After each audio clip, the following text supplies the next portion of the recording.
Alhamdulillahirabbil alamin wa sallallahu wasallam wa baraka ala abdihi wa rasulihi Muhammadin wa ala alihi wa sahbihi ajma'in, amma ba'du. Bersabda Nabi kita yang mulia sallallahu alaihi wasallam, "Unzuru ila man huwa asfala minkum wa la tanzuru ila man huwa fawqakum fa innahu ajdaru alla tazdaru ni'matallahi alaikum." Berkata Nabi kita yang mulia sallallahu alaihi wasallam, lihatlah kepada orang-orang yang di bawah kalian dan janganlah pernah melihat kepada orang-orang yang di atas kalian. Sesungguhnya melihat ke bawah akan membuat kalian lebih mensyukuri dengan nikmat-nikmat Allah SWT berikan kepada kalian. Para pemirsa SNTV yang dimuliakan Allah, setiap orang andai kata dia melihat ke atas, maka segala macam bentuk kenikmatan yang dia miliki terasa begitu rendah baginya. Anda lihatlah background rumah ini adalah rumah gubuk. Dan rumah gubuk ini wallahi adalah merupakan gubuk derita bagi pandangan orang-orang kaya. Ketika mereka melihat rumah seperti ini, mereka melecehkan, merendahkan. Tetapi andai kata mereka melihat kepada istana-istana, mereka akan merasa rendah pula segala macam pemberian Allah yang Allah berikan kepada mereka. Begitulah dalam kehidupan di dunia ini. Tiap kala Anda melihat ke atas, Anda akan merasakan nikmat yang ada pada Anda begitu kecilnya. Seolah-olah Allah SWT tidak limpahkan kepada Anda karunia nikmatnya. Tapi seandainya orang-orang yang tinggal di rumah-rumah seperti ini melihat ke bawah, dia akan dapati ternyata banyak orang tidak memiliki rumah. Banyak orang yang tinggal di rel-rel kereta api, di bawah-bawah jembatan, yang rumah mereka lebih parah daripada rumah yang kita saksikan. Kita melihat rumah ini kokoh. Kayu-kayunya kuat, atapnya lumayan. Bandingkan dengan rumah-rumah orang yang dibuat dari bahan-bahan kardus. Begitulah kehidupan di dunia ini. Semakin kita melihat ke bawah, semakin terasa betapa besarnya nikmat yang Allah berikan kepada kita. Para pemirsa SNTV yang dimuliakan oleh Allah Subhanahu wa taala. Tapi sebaliknya, andai kata kita senantiasa melihat ke atas, betapa nikmat yang ada pada kita semua menjadi kecil di mata kita.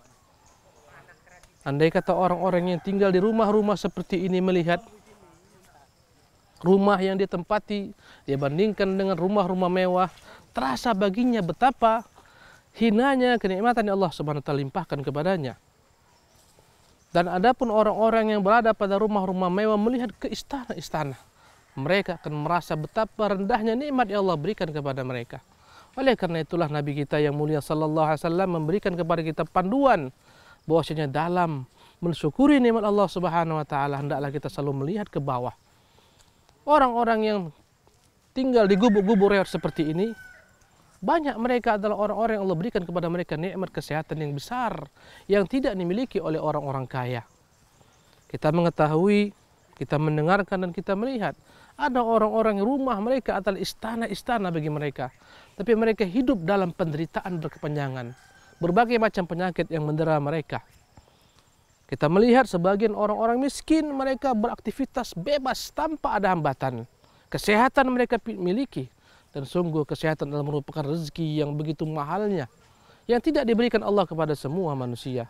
Sementara orang-orang kaya ada yang terduduk dalam kursi pesakitan, yang mana mereka harus diatur makannya, harus diatur santapannya, dan mereka tidak bisa bergerak bebas. Orang-orang kaya ketika mereka melihat ke bawah, subhanallah, betapa banyak nikmat Allah berikan kepada mereka. Dan orang-orang miskin, andai kata mereka melihat kepada orang-orang kaya, Allah cabut daripada mereka kesehatan, dia akan mensyukuri nikmat Allah SWT. Karena itulah Allah SWT senantiasa mengajarkan kepada kita untuk mensyukuri semua nikmat yang Allah berikan kepada kita. Dan dalam agama kita, standar kebahagiaan bukanlah rumah-rumah seperti ini, gubuk-gubuk reot. Bukan pula istana-istana yang megah. Karena semua pemilik istana, semua pemilik rumah gubuk reot, semuanya akan sama ketika mati, akan dibawa dan dikafankan dengan 3 lapis kapan paling banyak. Kemudian dalam ukuran tanah yang 1x2. Orang-orang yang dalam gubuk-gubuk derita mungkin tidak memiliki tanah yang banyak. Mungkin mereka hanya memiliki sepetak 2 petak tanah. Atau mungkin hanya menumpang saja. Dan orang-orang kaya memiliki ribuan hektar sawah ladang. tapi semua hasilnya mereka dikuburkan dalam tanah yang besarnya 1x2, bahkan setengah kali 2. Menunjukkan kepada kita bukan ini standar yang dilihat oleh Allah Subhanahu wa taala. Karena itu, hendaklah kita senantiasa bersyukur dengan semua kenikmatan yang Allah limpahkan kepada kita. Dan sungguh kesyukuran ini akan membuahkan tambahan-tambahan karunia Allah Subhanahu wa taala yang lain kepada kita. Dan karunia Allah janganlah kita salah pahami hanyalah berupa harta dan jabatan. Karunia Allah adalah merupakan limpahan yang begitu banyak Dia curahkan kepada kita. Kesehatan adalah merupakan karunia Allah Subhanahu wa taala. Ketenangan hidup merupakan karunia Allah Subhanahu wa taala, dan hidayah adalah merupakan karunia Allah Subhanahu wa taala yang terbesar yang wajib kita syukuri. Wallahu taala alam wa sallallahu wasallam ala nabiyyina Muhammadin. Wassalamu alaikum warahmatullahi wabarakatuh.